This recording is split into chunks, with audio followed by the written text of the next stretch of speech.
I never imagined that a single night at my husband's work party would tear open cracks in our marriage that I didn't even know existed. It was supposed to be a celebration. New contracts signed. A booming quarter, champagne flowing, and everyone in polished suits and glittering dresses. I had gone to support Daniel, my husband of 7 years, who had spent countless late nights preparing for the presentation that landed his company a major client. The ballroom shimmered with golden lights, waiters floated past with trays of hors d'oeuvres, and laughter spilled from every corner. Daniel was nervous, though he masked it with his tight smile and stiff posture. His boss, Mr. Whitmore, had a reputation for being both charismatic and ruthless. You could feel his presence in the room before you even spotted him. He loved to test people, to push them until they either impressed him or broke under the pressure. The evening rolled along, glasses clinked, and conversations buzzed. Then came the inevitable moment, a heated discussion near the bar. Mr. Whitmore had been talking about risk-taking, how great leaders thrived by pushing limits. Daniel, always the careful planner, disagreed. He argued that measured, steady decisions built longevity, not reckless risks. Started civil, but within minutes, voices sharpened. A small circle of onlookers gathered, co-workers, executives, even clients. The tension thickened with every word exchanged. And that's when I made a choice I'll regret for the rest of my life. Daniel glanced at me briefly, as though seeking a subtle nod of reassurance, a partner's silent vote of confidence. But instead of standing behind him, I heard myself laugh lightly and say, I actually think Mr. Whitmore has a point. Sometimes Daniel can overthink things. Taking bold steps could be exactly what this company needs. The silence that followed was deafening. Even the string quartet in the corner seemed to falter. Daniel's eyes snapped to me, and in them I saw not just shock, but something deeper, a raw, wounded disbelief. His own wife, in front of his colleagues, had just sided with the very man he was arguing against. Mr. Whitmore smirked, pleased with the validation, and gave me a charming nod as if I had passed some kind of test. A few people chuckled uncomfortably, but Daniel? His jaw tightened, his shoulders stiffened, and the color drained from his face.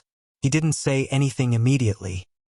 He simply looked at me with a stare that burned hotter than any words could. And then, in a voice so sharp it cut through the chatter of the entire hall, he said, Well, it's good to know where my wife's loyalties really lie. The crowd gasped. The sting of humiliation settled over me instantly. My cheeks burned as people whispered. Some tried to mask their awkwardness by sipping champagne. Others exchanged knowing glances. But Daniel wasn't finished. He straightened his tie, turned back to his boss, and said, If bold recklessness is what you want, maybe you should lead by example. After all, it's easier to gamble with other people's lives and reputations than your own.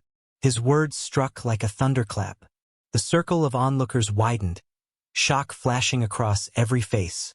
Mr. Whitmore's confident smile faltered for the first time all evening. Daniel had not only defended his stance but thrown a direct challenge at his superior, something no one else in that company dared to do. And me? I stood frozen, realizing in that moment the depth of what I had done. What I thought was a harmless attempt to smooth tension had turned into a public betrayal. Daniel hadn't just been arguing with his boss. He had been defending his principles, his professional identity, his pride, and I had cut him down in front of everyone who mattered. As the night wore on, Daniel didn't speak to me. He shook hands, forced smiles, and thanked guests for coming. But every glance my way was cold and distant. I felt like a ghost standing next to him, invisible except for the weight of what I had caused. But what I didn't know, what no one in that glittering room knew, was that Daniel wasn't simply embarrassed. Something inside him had snapped, and the fallout of that moment would shock everyone far beyond that ballroom. The car ride home was silent, except for the hum of the tires on the road. Daniel's hands gripped the steering wheel tightly, his knuckles pale, his jaw locked in that familiar way that meant a storm was brewing. I wanted to speak, to apologize, but the weight of his silence pressed on me like a stone. Finally, as we pulled into the driveway, he cut the engine and sat there, staring straight ahead. "Do you even realize what you did tonight?" he asked, his voice calm but razor-sharp. I swallowed. Daniel, I was just trying to ease the tension. I didn't mean. He turned to me, his eyes colder than I'd ever seen them. You didn't mean to humiliate me?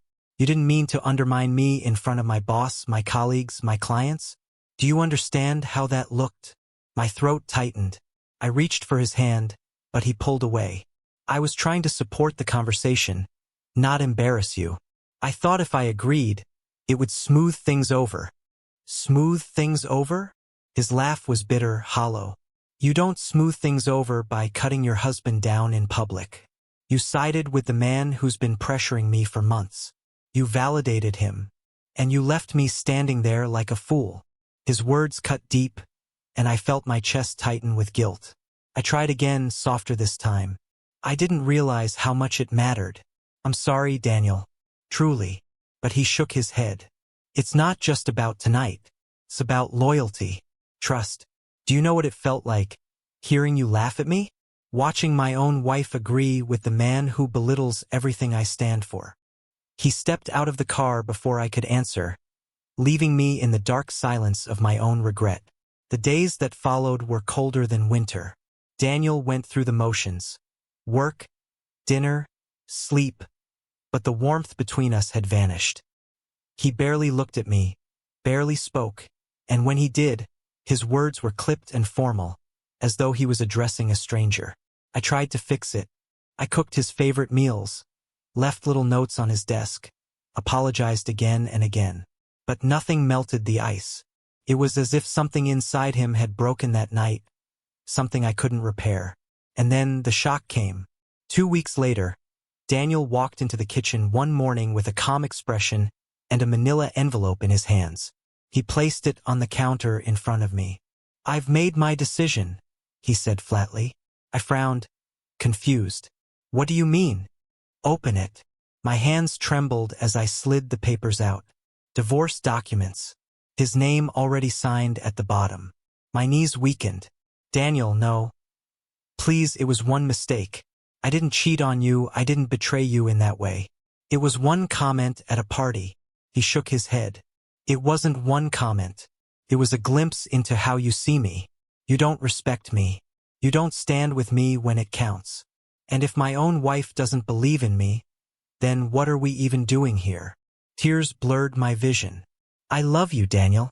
Don't throw this away over one night. But he stood firm. You threw it away when you laughed at me, when you chose his approval over mine. That was the moment something snapped inside me. I realized I can fight the world every day at work, but I cannot come home and fight my wife too. The weight of his words crushed me. I wanted to argue, to beg, but deep down I knew he was right.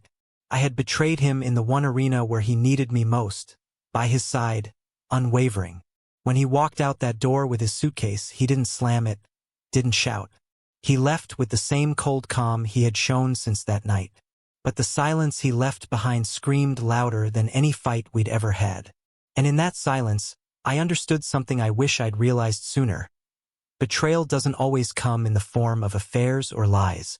Sometimes, it comes in the quiet laugh, the careless comment, the moment you fail to stand with the person who needed you most. I learned it too late.